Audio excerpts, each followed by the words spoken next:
Hello everybody, Workshop Wednesday coming at you on Wednesday, and guess what I am not going to do today? Preach. I'm over it. I have enough preaching to you guys. I've been thinking a lot about it and I got more to say, but I'm not going to do it to you today. We're going to go back to shop tips.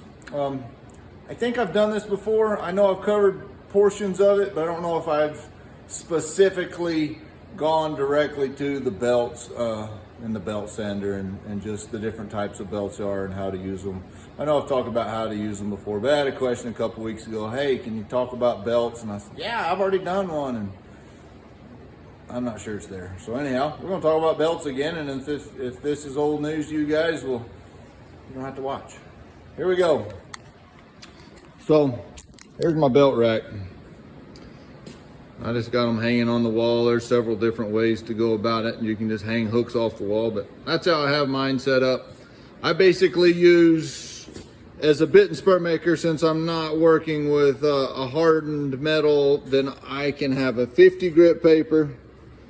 This rack right here, all that is 120. And then right here is kind of 400. And I have some 30 micron. These are all 30 microns. These both are 30 micron, which is more like 600, but I didn't say that. That gets confusing. So anyhow, what we got is a 50 grit X weight paper.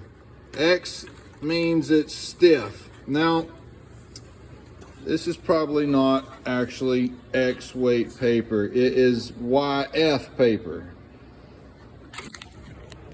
This is going to get confusing.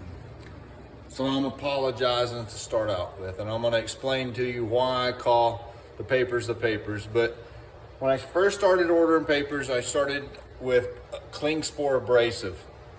Great company. We'll probably go back to using some of their products because it's easy to find, but you can look it up, Klingspor abrasive.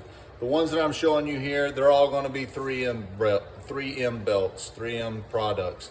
3M is a great company. They do really nice work, really nice products. It is more expensive, but they do last longer. I mean, you get what you pay for with 3M products.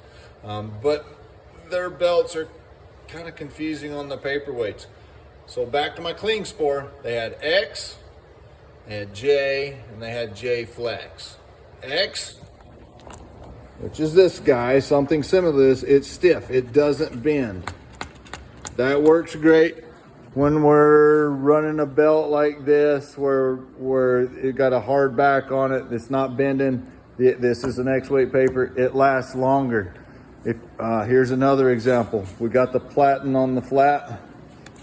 It's hard, doesn't bend. X-weight papers last longer, they work great. Working on a situation like here, we want some flex, we want some bend, we want some contour. That's not an X-weight paper. The next one I have, so we go 50, 120, 400. As I said that. This is X weight, this is a 120. This is what I'm gonna call a J weight from my Klingspor days.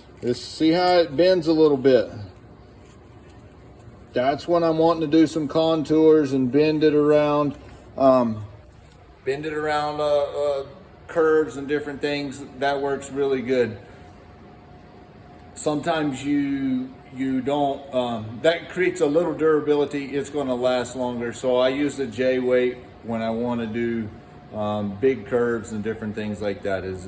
That's a good paper for that. But there are other times that I need a really soft paper. If I'm doing a contoured edge, if I'm rounding a spur band or rounding the inside of a bit shank, that J weight paper doesn't bend quite as much. So I have a J Flex paper. That's this guy back here. And you can see that it's really soft.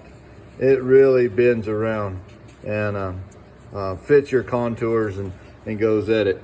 Y'all see some different sizes here. A little side note, I buy them all in 2-inch. That's what this is here. This is a 1-inch. Well, it's because I stick a razor blade in my vise, clamp the razor blade sticking right straight up, stick the paper through it, pull it through, and I get different sizes. Here's one that's real thin, so you can adjust your papers however.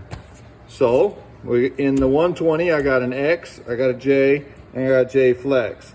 And then I move over to the 400. I have an X, and I have a J. That's this one. It's a 30 micron, but it's a different type of belt, but it's flexible, but not as flexible as this little guy here. You can see that it's really soft. And then this is another one that's really, really soft. And this is one by Hermes. That's the name of it right there. And then you can see that's the number of the belt, and it's actual J Flex. So those three grits, 50, 120, 400, and the three types of paper, X, J, and J Flex, are the ones that I use normally speaking for. That's my belts. That's what I have. I'd use that for everything. So anyhow, I hope this is helpful, you guys. Sanding belts 101. How we use them on the belt sander, that's a whole nother day, and I've covered topics on that. So anyhow, hope all is well. Got a bit workshop next week, so no telling. We're going to find the most personality in the class and see what we can have fun with. But anyhow, y'all be good, and we'll see you soon. Adios.